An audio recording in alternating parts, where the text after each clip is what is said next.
Olá, meus irmãos caminhada, muito boa tarde a todos. Estamos aqui mais uma sexta-feira. Eu, Selma. Eu, Júlia, boa tarde para todos também, iniciando os trabalhos da tarde, né? E vamos começar com a leitura do nosso livro, né? Mediunidade, Tarefa com Jesus, para que a gente possa harmonizar o ambiente para fazermos a nossa prece e iniciar o estudo do livro Memórias de um Suicida. Sim. Vamos lá, Selminha. Então, assim, o item é 27, mediunidade e seriedade. O médium que queira gozar sempre da assistência dos bons espíritos tem de trabalhar por melhorar-se. O que deseja que a sua faculdade se desenvolva e engrandeça tem de se engrandecer moralmente e de se abster de tudo o que possa ocorrer para desviá-la do seu fim providencial. Esse é um trecho do Evangelho segundo o Espiritismo, capítulo 28, item 9. Então, vamos ao comentário do Dona Ivone. Consciente dos talentos de que é portador, o medianeiro deve comportar-se com seriedade para que possa corresponder devidamente aos compromissos pertinentes ao desempenho desse atributo. Como espírito eterno que é, e necessitado de transformar seus maus pendores, deve perseverar o médium no trabalho urgente de se educar, educando-se com o Cristo para que sua atividade transcorra em conformidade com os critérios da disciplina e da responsabilidade, e demonstrando a seriedade imprescindível ao estabelecimento da sintonia com os bons espíritos, com seu guia e com seu mentor, que o conduzirão na tarefa com amor. Então, vamos à nossa prece para nossos trabalhos. Envolvidos agora nessa serenidade, através dessa boa leitura, vamos elevar nossos pensamentos ao Mestre Jesus, aos bons espíritos que acompanham esse trabalho, principalmente Dona Ivone Pereira, que nos ajuda na reflexão desse estudo do livro.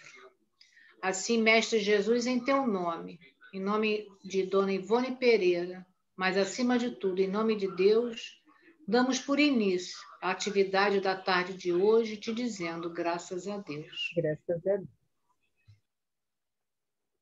Então, meus irmãos, continuando aqui o livro Memórias de um Suicida, que nós estamos ainda no capítulo... Nossa, o capítulo é grande. Deixa eu voltar aqui um pouquinho. Capítulo 8, não é, Ju? 9. Arquivos da Alma. Tá? Nós terminamos na semana passada com a entrada do nosso... com a entrada do Olivier de Guzmán, que é o mestre que está fazendo as visitas aos encarcerados ali da torre. Então, quer dizer, o Olivier de Guzmán, que era o mestre, né, chegou e cumprimentou a Genor de Penalva, que nós vamos falar um pouco dele aqui. Um pouco, não, bastante. Né, Júlia? E ele encerramos na semana passada com ele adentrando a prisão, falando, né, a paz do Senhor seja contigo, Agenor Penalva. E nessa continuação, o réu, né, não respondeu a ele, né, sempre com aquele semblante contrafeito, né, mas ele respeitava muito a autoridade do Olivier. Então, a um gesto dele, ele sentou-se à mesa novamente, porque assim que ele entrou, ele levantou-se.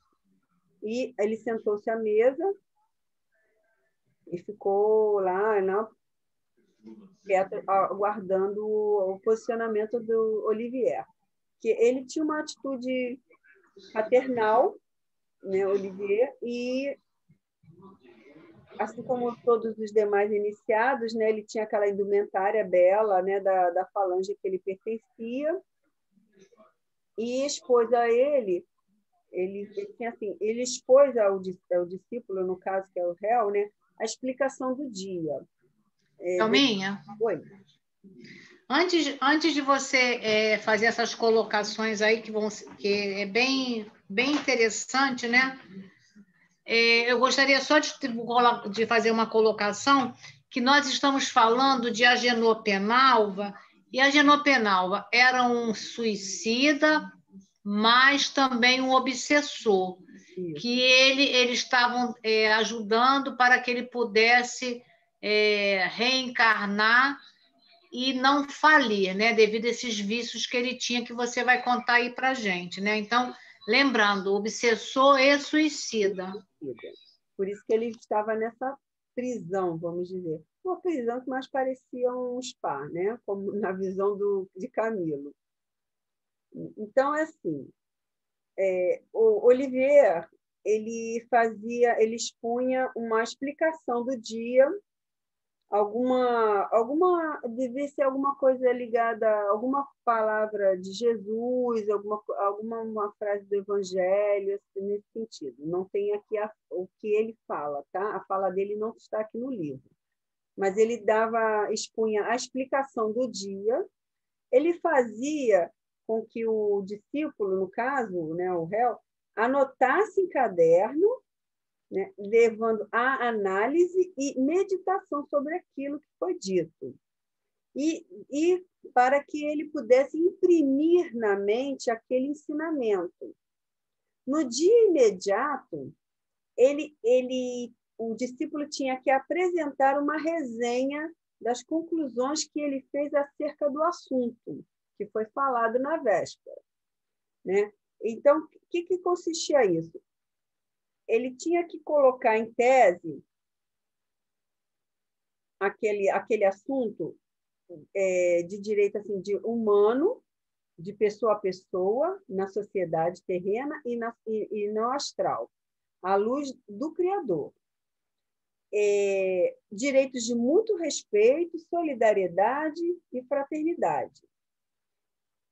Ele tinha que analisar a tese dentro das próprias ações cometidas por ele durante a última existência e quando esteve também no mundo invisível, na sua última encarnação.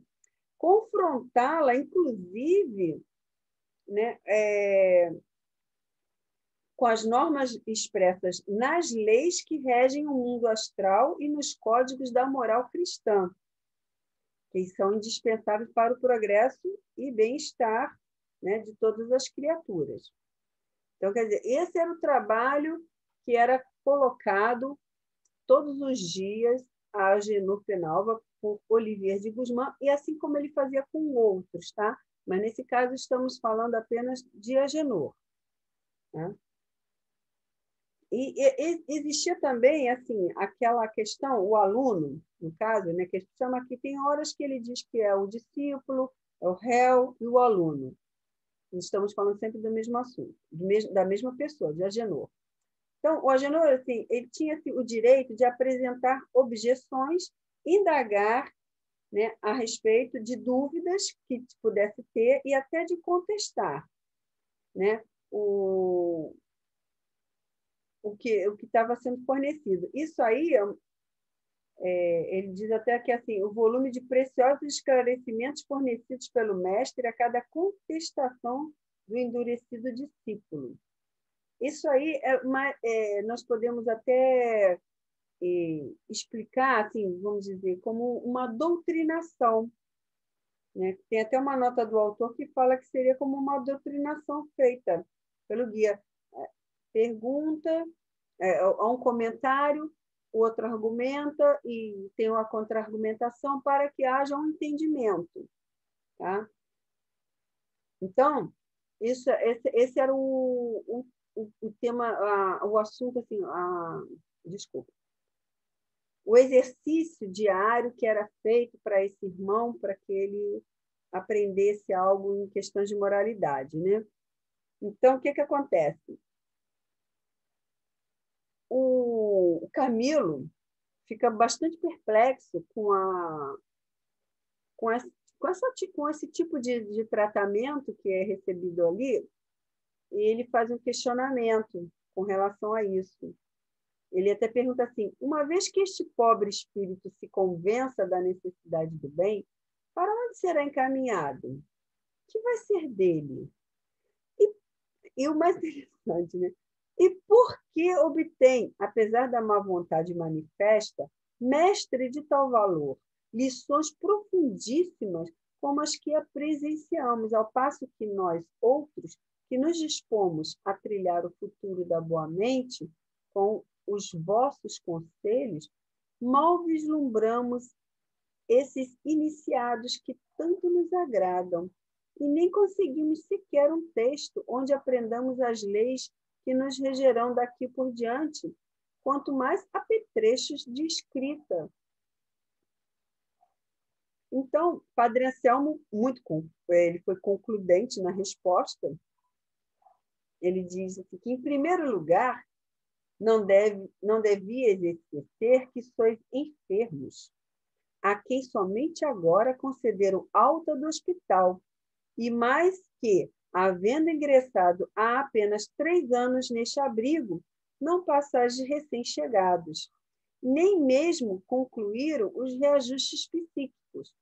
Quer dizer, esses reajustes psíquicos, na verdade, são também onde eles vão ter o aprendizado moral que eles necessitam, para que possa ser preparados para a reencarnação.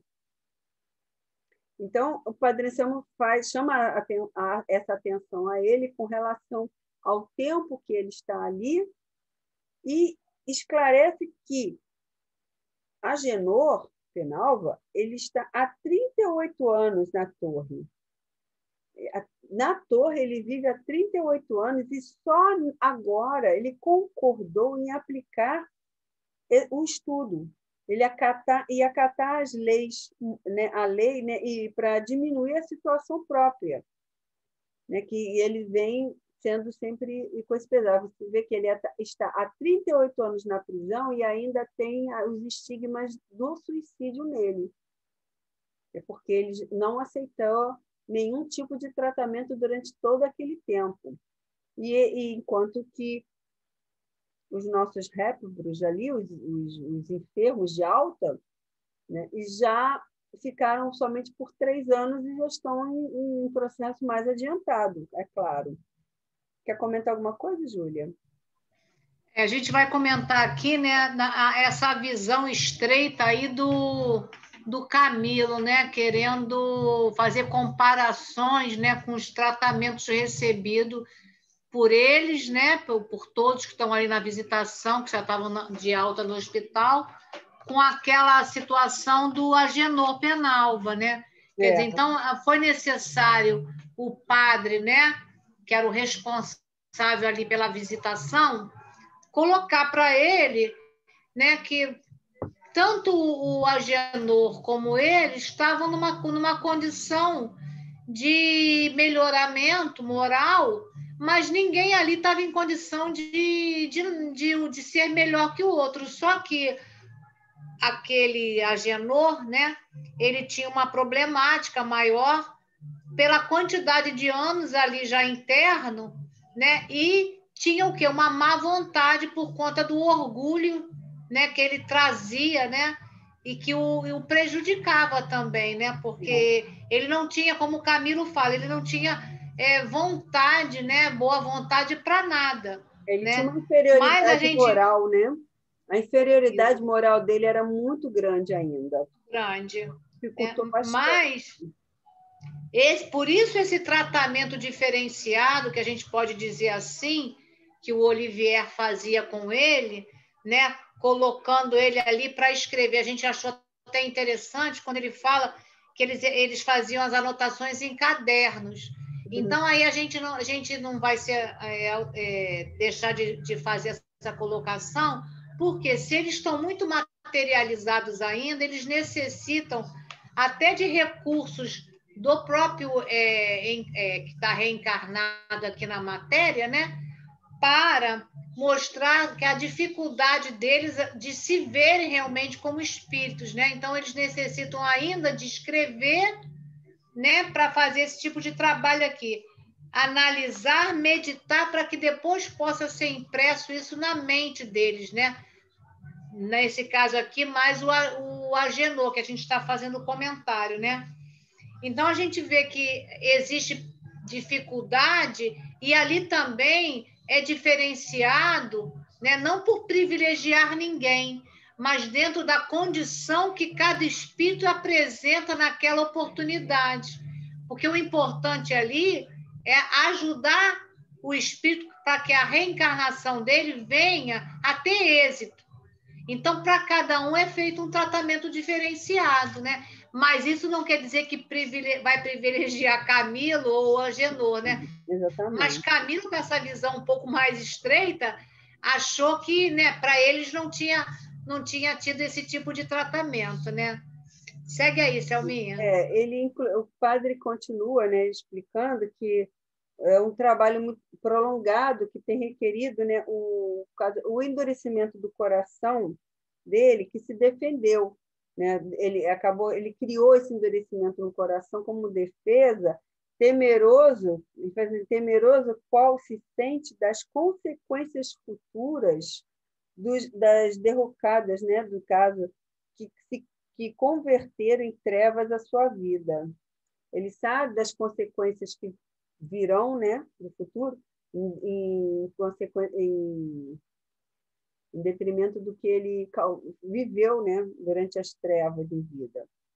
Então, quer dizer, ele diz que, no caso aqui, houve mesmo muita perseverança maternal de uma pessoa como Olivier de Guzmán, a que é feito ao trato com os nativos do norte e semibárbaros do oriente.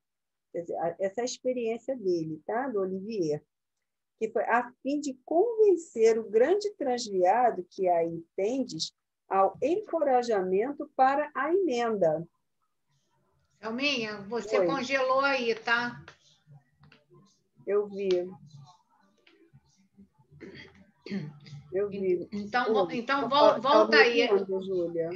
Agora sim, Tá. volta aí, porque Quer o dizer, Olivier, né, tinha uma perseverança paternal, né? que Volta aí nessa sua fala. pelo trato, assim, a experiência que ele tinha com nativos do norte e semibárbaros do oriente, né? Então, quer dizer, essa experiência que conseguiu com que ele convencesse, né, e encorajasse, né, o Agenor a se corrigir, né? Então, ele diz aqui assim, que muito em breve ele voltará à reencarnação. Porém, assim, ele encontra-se excessivamente prejudicado em suas condições mentais para que seja lícito produzir-se situação de verdadeiro progresso. Ele ainda está muito aquém, né, de receber uma elevação, um pouquinho mais de progresso, né, de moral. Então, aí ele continua aqui dizendo que uma existência terrena longa, dolorosa, operando-lhe decisivas transformações mentais, pode aliviar a consciência dele, sobrecarregada de sombras, considerável bagagem de impurezas, permitindo-lhe ensejos para novos traçados na rota do progresso normal. Quer dizer, ainda tem que passar por algum sofrimento muito grande, longo e dolorosa, para depois passar por um outro processo de progresso, normal, como ele diz aqui. Então, é a fim de convencê-lo satisfatoriamente a essa resolução, sem jamais obrigá-lo, que sempre existe essa questão, é muito importante frisar, né? Eles nunca desrespeitam o livre-arbítrio do outro, eles não obrigam a ninguém, né, no caso, a fazer algo que eles não querem. Porém, né, claro, não obrigam entre aspas, né?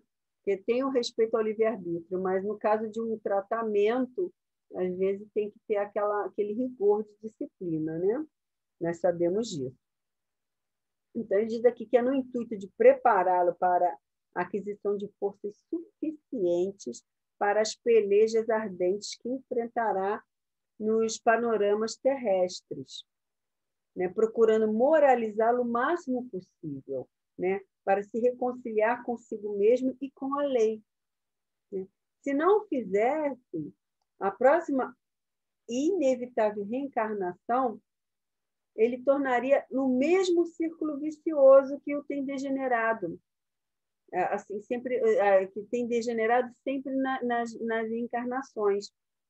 E isso não convém, não convém a ele diz aqui o padre que não convém nem a Agenor e tampouco a eles ali dentro, e nem tampouco a nós outros, visto que por sua reeducação, nos responsabilizamos perante a lei.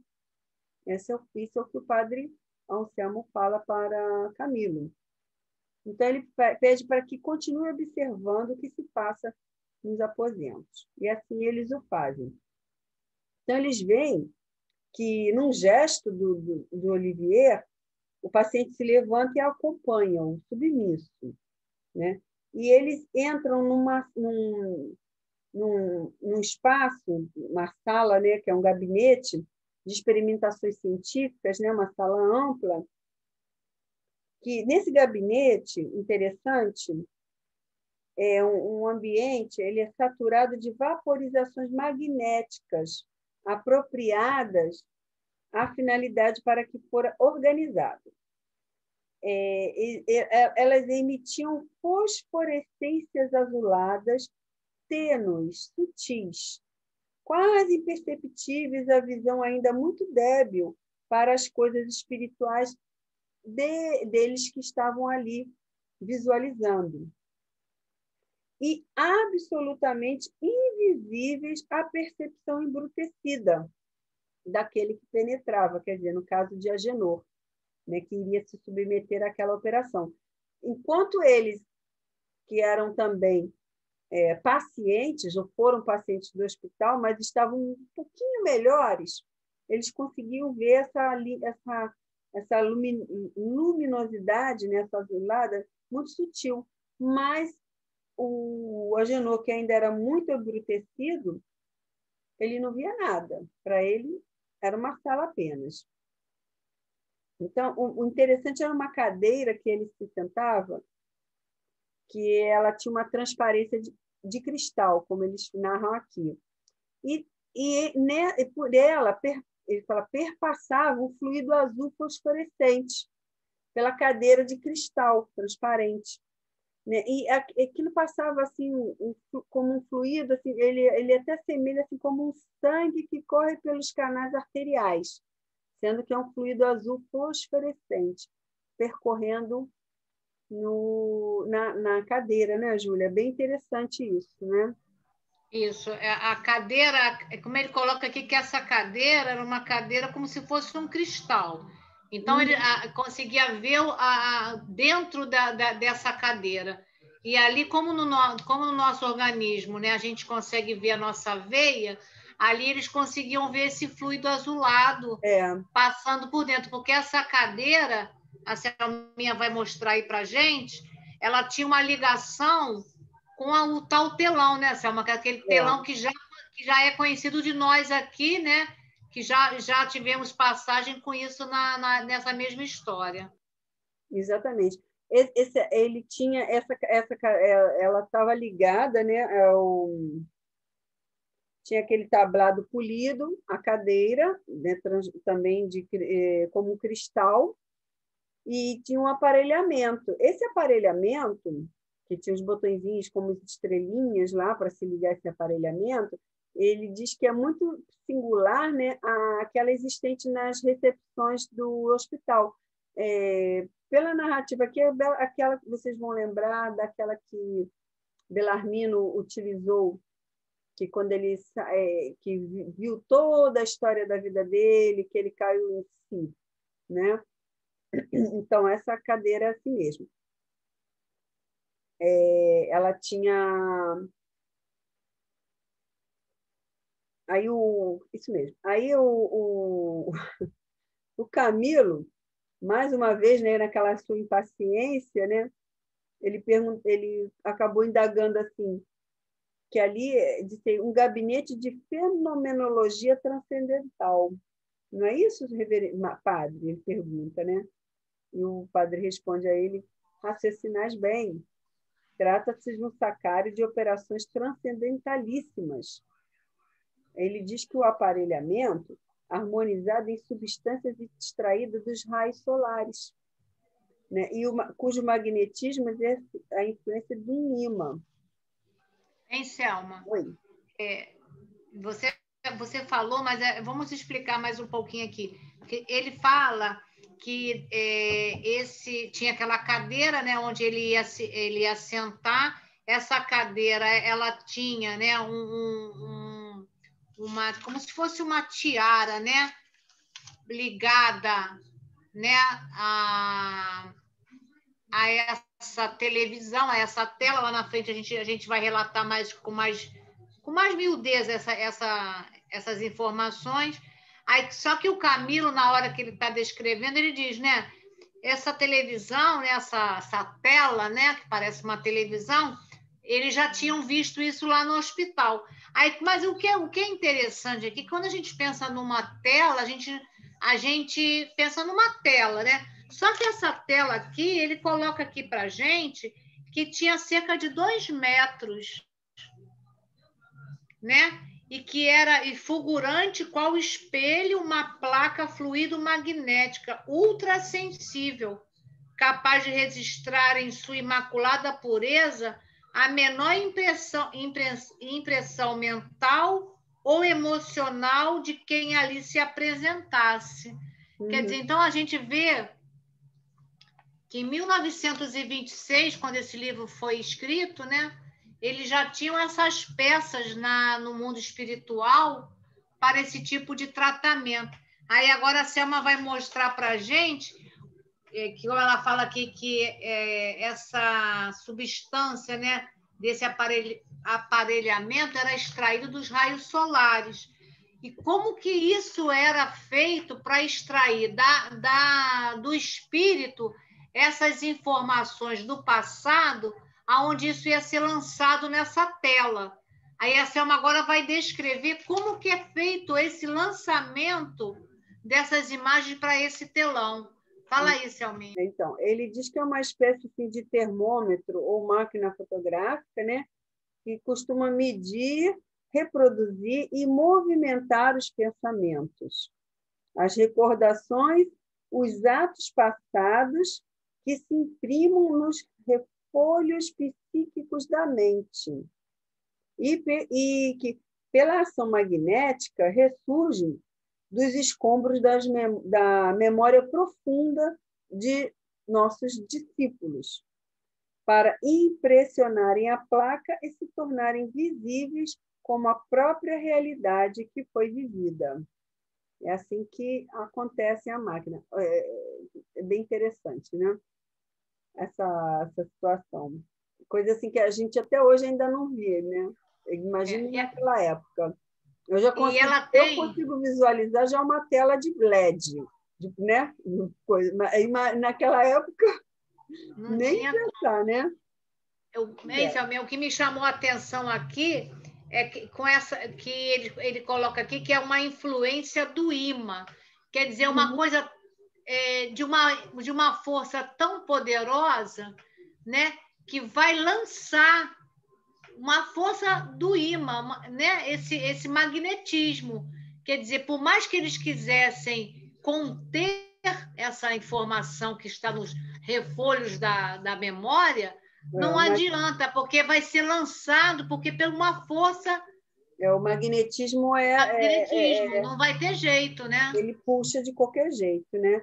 E isso fez até com que eles ficassem assim, meio que aterrorizados com a possibilidade, né, deles verem seus próprios pensamentos e ações devassados por causa dessa situação, né? Então, o Camilo até descreve isso aqui, diz que deu vontade até de sair correndo de lá, por causa dessa situação de eles se sentirem devastados com os pensamentos dele das coisas, porque isso já denota uma moralidade, né? Isso que nós comentamos, né, Júlia? Porque se eles já sentiam ficaram apavorados, envergonhados, porque já têm a consciência moral do erro que eles praticaram, né? Coisa que o outro ainda está engatinhando, né? O Agenor ainda engatinha, ele já tem essa percepção. Então, eles pensavam assim, que os mentores já sabiam de tudo que acontecia com eles, que eles podiam ver tudo, né? E tudo mais. Mas, como existe a descrição deles, né?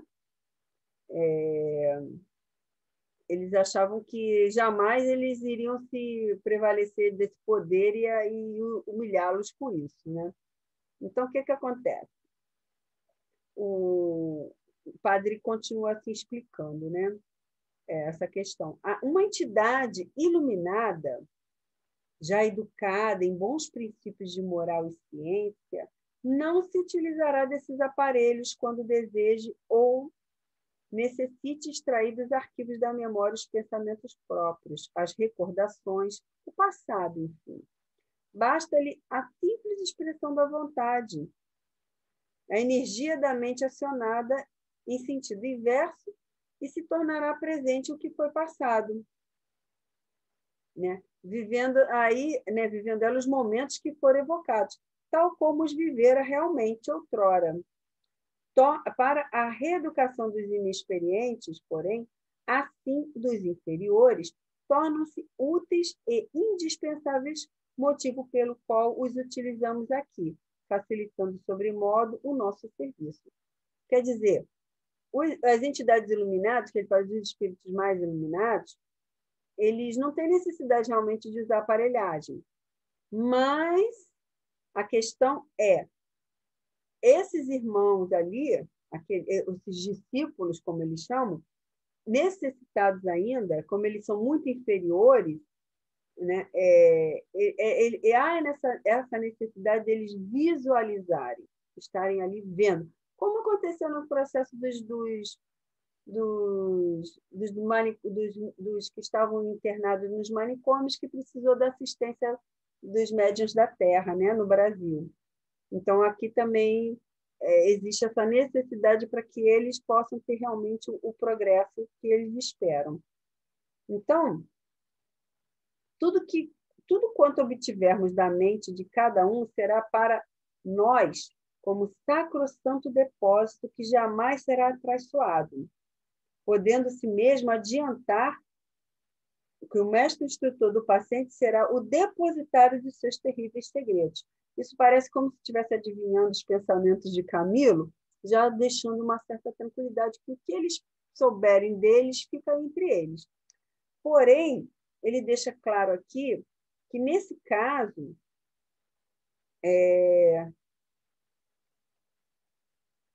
desculpa, peraí. Nesse caso ali, esporadicamente, que eles até colocam assim, eles podem assim, abrir mão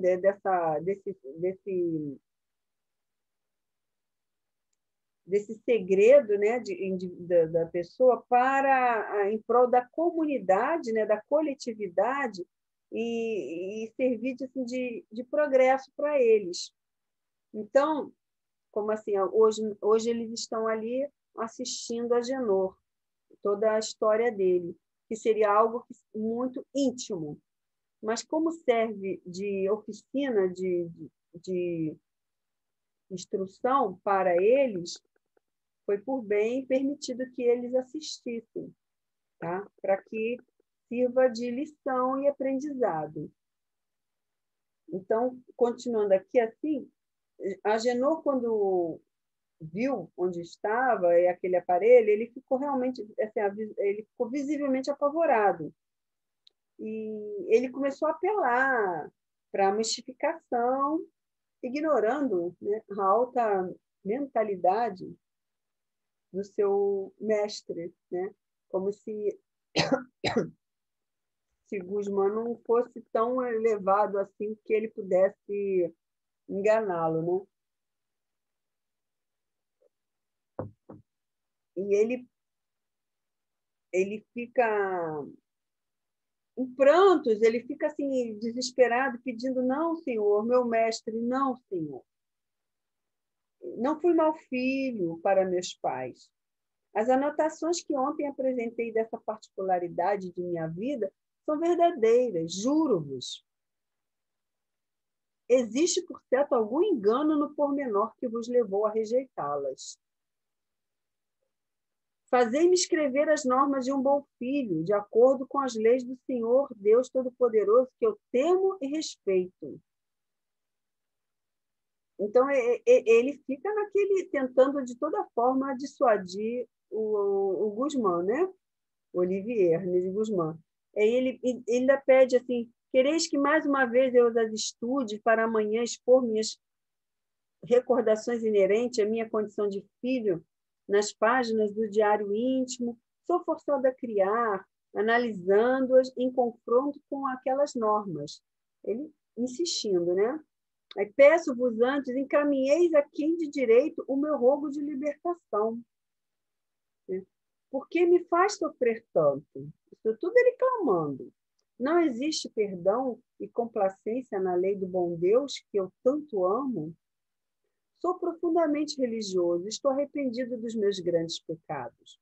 Encontro-me aqui há tantos anos, passei por infernais calabouços, nas mãos de hordas malvadas que me arrebatou após o suicídio para sua banda.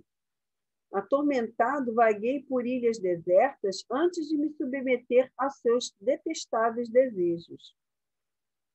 Enfrentei as fúrias tétricas do oceano, abandonado e perdido sobre rochedos solitários.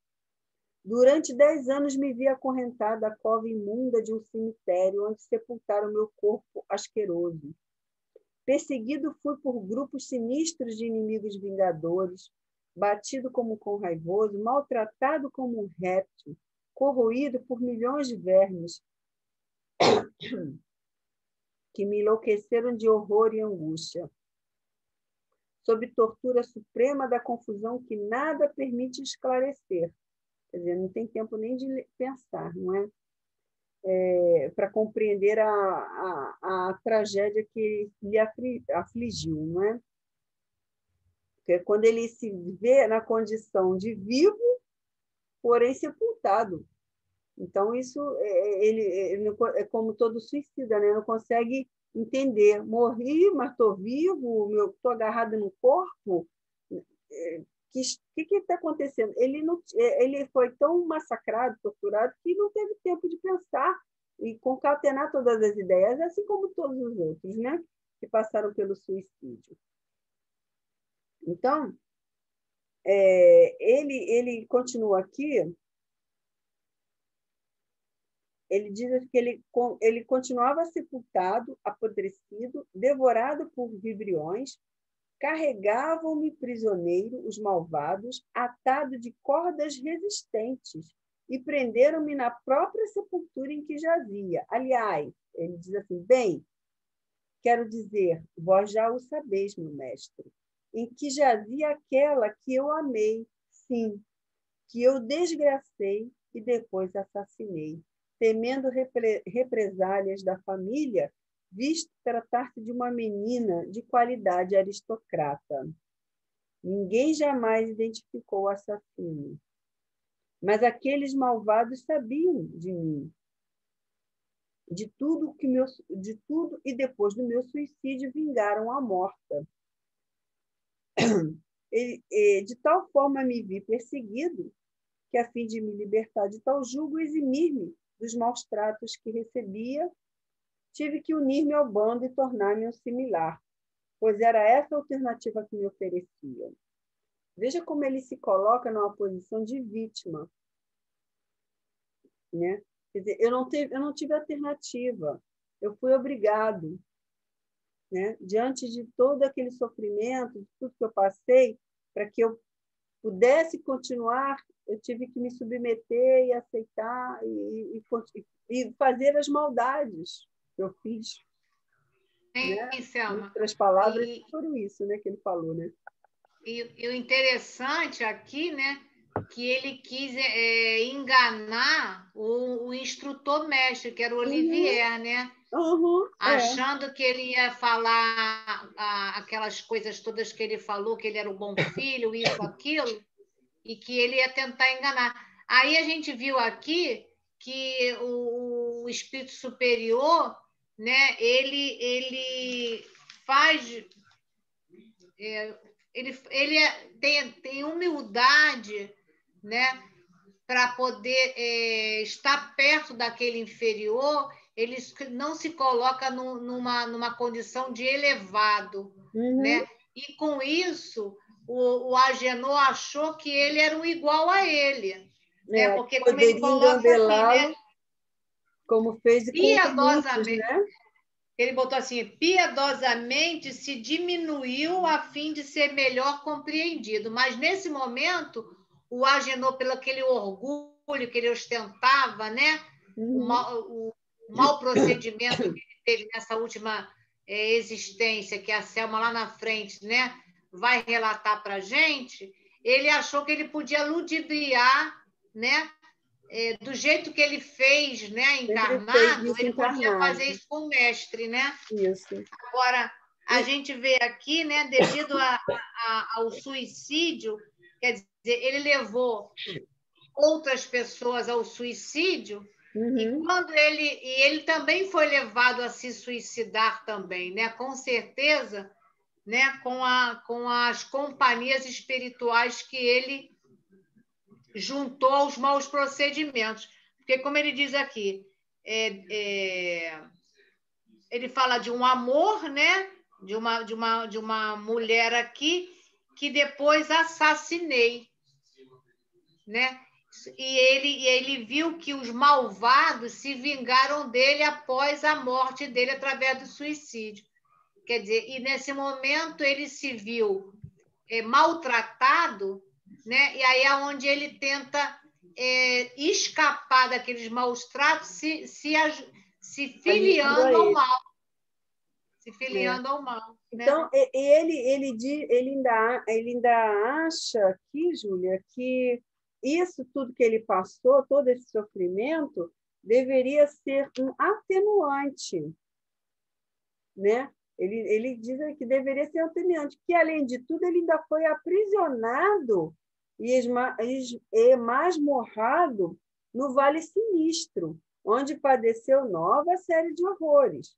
E agora encontra-se na torre, tolhido da liberdade, olha só o que ele fala, sem sequer poder recrear-me pelas ruas de Madrid, que eu tanto amava, sem respirar ar puro. Sou ou não sou filho do bom Deus? Ou serei irmão do próprio Satanás? Assim que ele fala. E Olivier, com toda a serenidade que lhe é peculiar, replicou. É bem interessante. Eu estou lendo aqui o livro, porque as narrativas têm que ser ditas da forma como está aqui, né? Porque aqui são diálogos muito, muito interessantes que precisam ser ditos na íntegra mesmo para que se entenda. E é bem interessante, porque são muito elucidativos, né?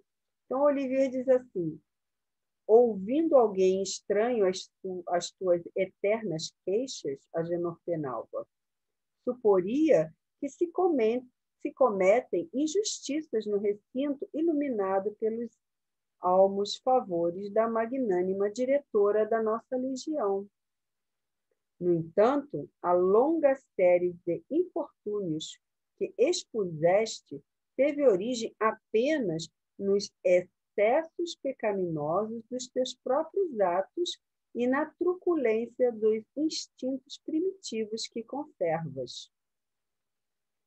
Há 38 anos vem sendo pacientemente exortado a uma reforma íntima, que te assegure situações menos ingratas. Porém, negaste sistematicamente a toda e qualquer experiência para o bem, enclausurado na má vontade de um orgulho que te vem intoxicando o espírito, por tolher os movimentos a prol dos progressos de que há muito deverias ter concretizado. Grande complacência há se desenvolvido aqui em torno de ti, apesar de não a reconheceres. Bem sabes que a tua retenção em nosso círculo de vigilância equivale à proteção contra o jugo obsessor da falange que chefiavas, assim como não ignoras que de ti depende a obtenção da liberdade que tanto almejas. Jamais foste molestado aqui.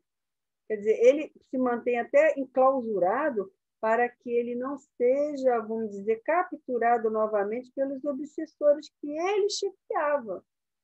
Quer dizer, a prisão, vamos dizer assim, que ele se encontra é para a própria proteção dele. Quer dizer, ele está se achando ainda a vítima ali, sofredora, encarcerada naquela torre tolhida da liberdade, como ele mesmo diz. E ele continua aqui que tesouros espirituais diariamente te oferecemos, né? E hóspede da Legião de Maria, foste por ela recomendado à direção deste instituto, no sentido de não consertarmos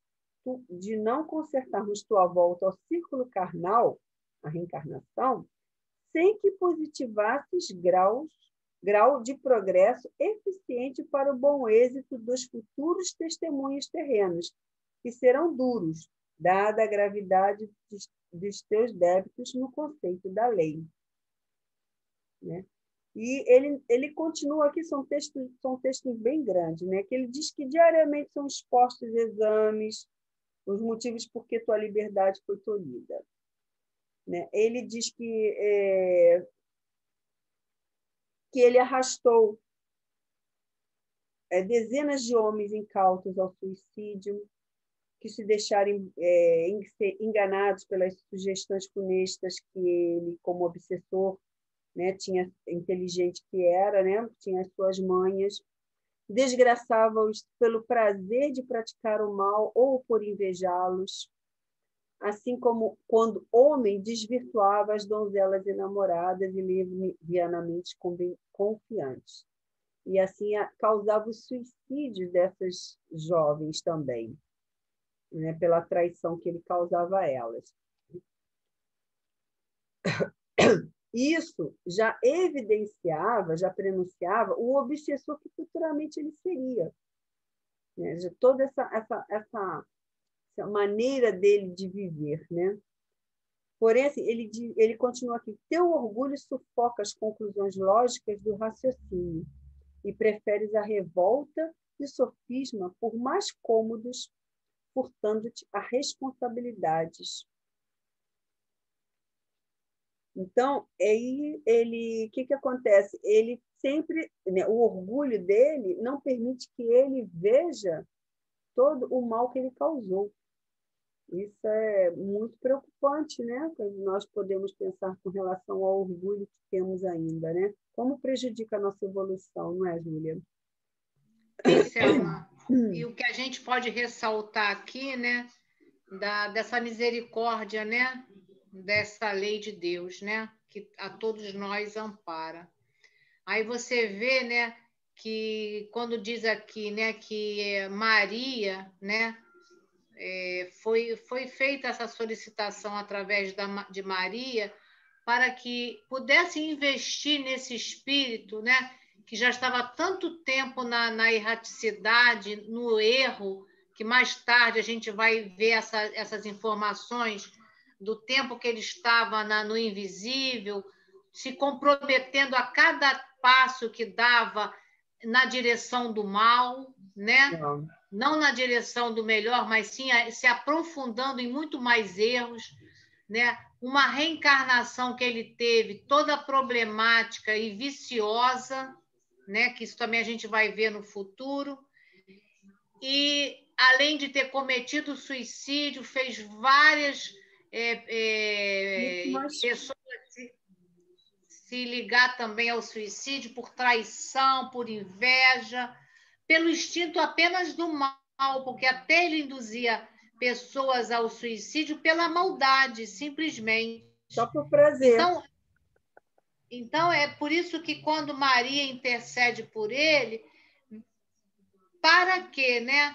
Para que houvesse um investimento maior, até mesmo Camilo achando que tinha um diferencial de estudo, mas era o quê? Era uma coisa assim que ia ser feita com mais, assim, mais de perto, para que ele pudesse o quê? Fazer um movimento, né, de melhoria moral, né? Mesmo que fosse uma coisa assim, com mais cuidado, com mais atenção para com ele, porque já prevendo o quê? Que quando ele reencarnasse, ele não viesse a falir. É. Né? Por quê? Porque ele já vivia naquele vício, né, Selma? Exatamente. Naquele ciclo vicioso. Exatamente. E ele diz até que ele sempre fica se furtando essa responsabilidade, né? E adiando essa aceitação de compromisso, porque ele tem medo, porque te apavora. Ele fala: tens medo do futuro que tu mesmo preparaste, com as iniquidades que houvestes por bem praticar. Agora, porém, existem ordens superiores a teu respeito. Urge, apressemos tua marcha para o progresso, né? Forrando-te da permanência indefinida no círculo vicioso que te prolonga os sofrimentos. Então, quer dizer, para que ponhamos fim a tão lamentável estado de coisa, faremos a experiência suprema. Quiséramos evitá-la por dolorosa, concedendo-te prazo mais que justo para por ti mesmo procurares o caminho da reabilitação. Advirto-te que, a partir deste momento, diariamente farás um exame sobre ti mesmo, provocado por nós, lento, gradativo, minucioso, que te faculte a convicção da urgência na reforma interior de que careces. Sei que será penoso tal cotejo. Provocaste-o, porém, tu mesmo, com a resistência que te vens mantendo para ingresso nas vias do reerguimento moral. Quer dizer, eles hoje agora estão no, tipo assim, no ultimato, deu um checkmate. Não tem mais meu pé me dói, como falam, né? Não tem mais como adiar essa situação.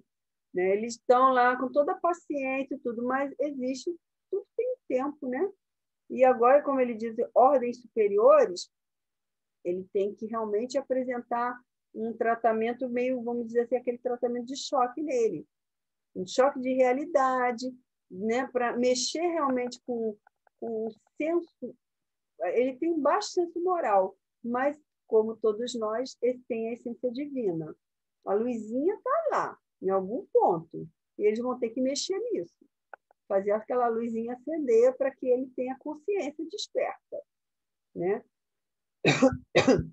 Hein, Selma? Oi. Ele fala uma frase aqui bem interessante, que a gente pode fazer alguma reflexão aqui.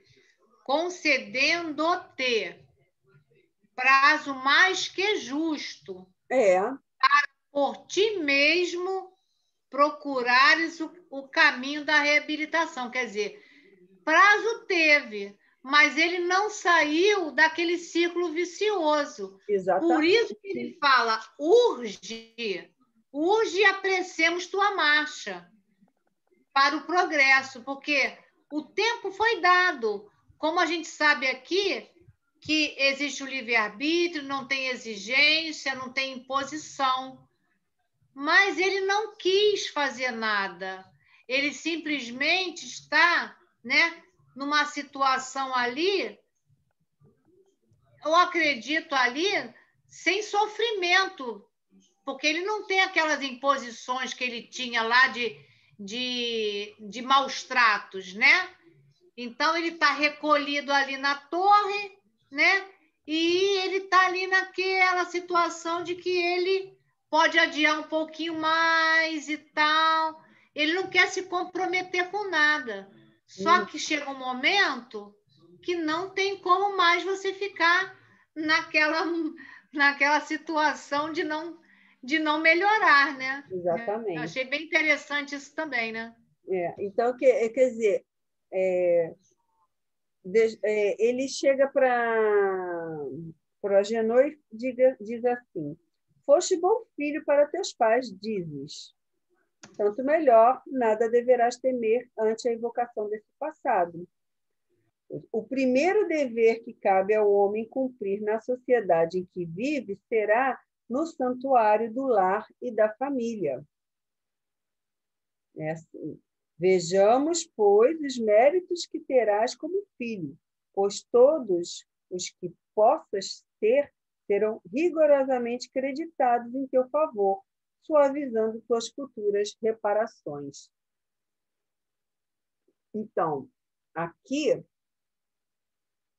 ele vai iniciar com ele o tratamento, digamos, o tratamento de choque duro, né, que a urgência requer, e dolorosa até, né, que ele diz, para que desse início realmente ao progresso moral que ele tanto necessita para o processo reencarnatório dele. Ele dá uma ordem, né, para que Agenor sente-se à frente do espelho, né, que tem um palho magnético lá, que irá fotografar os seus pensamentos e recordações, voltando à época dos teus 5 anos, na última existência da Terra. E daí em diante, ele vai rememorar todos os atos que praticou com respeito aos pais, né? Da mãe em particular. Então, sabemos que tem aí uma história muito interessante, bem impactante. Preparem-se, porque é uma história, é impactante. A melhor forma de dizer, não é, Júlia?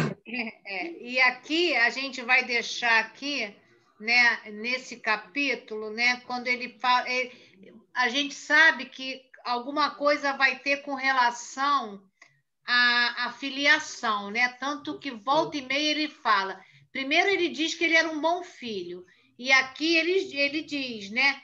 Foste bom filho para teus pais, como dizes, né?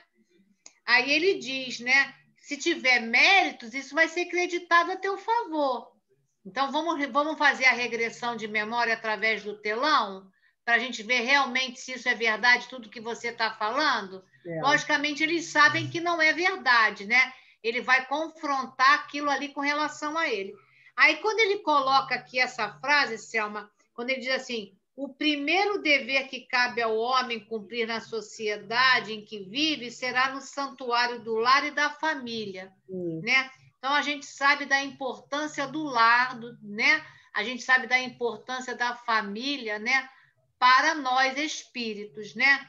Então, a gente vai deixar uma dica aí para a gente ver e ler no Evangelho segundo o Espiritismo, no capítulo 14, né? O item 3, que fala sobre piedade filial, né? Dessa importância que temos que dar, né, aos pais, o dever que temos, né, com os nossos pais. Então, fica essa dica de leitura também, né, para que a gente possa, na semana que vem, quando for realmente entrar nessa regressão da vida de Agenor, a gente ter isso em mente com relação a esse compromisso que temos com a nossa família, né? A nossa primeira família, né? Que é o nosso lar. Então, com isso, vamos encerrar o nosso estudo de hoje, conforme Camilo nos sugere, né, no início do livro, com uma prece aos suicidas, né?